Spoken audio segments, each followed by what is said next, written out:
In this video, I'm going to share to you on how you can create a CRM with Google Sheets. CRM stands for Customer Relationship Management. So let's get started. Open your Google Sheets. Okay, so once you have opened your Google Sheets, simply click on the Sheets Home, this one in green color. And then here you'll find the template gallery. Click on this drop down arrow. And we just need to simply look for CRM or the Customer Relationship Management. Okay, click on that.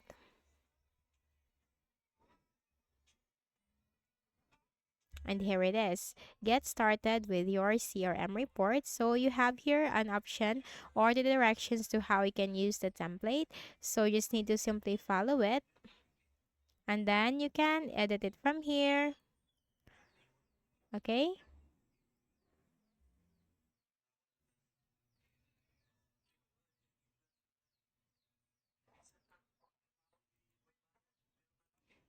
You have here for the dashboard.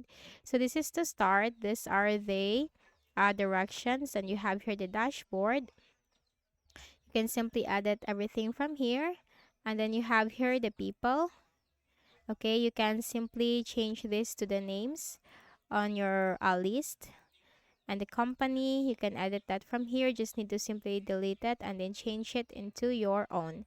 Okay, and then you have here for the companies, for opportunities, and for settings. Okay, so that's it. That's how you can easily create a relationship management or customer relationship management on Google Sheets. So I hope this video helped you. Kindly please do not forget to hit the like button and subscribe to this YouTube channel for more tutorials like this. Thank you for watching.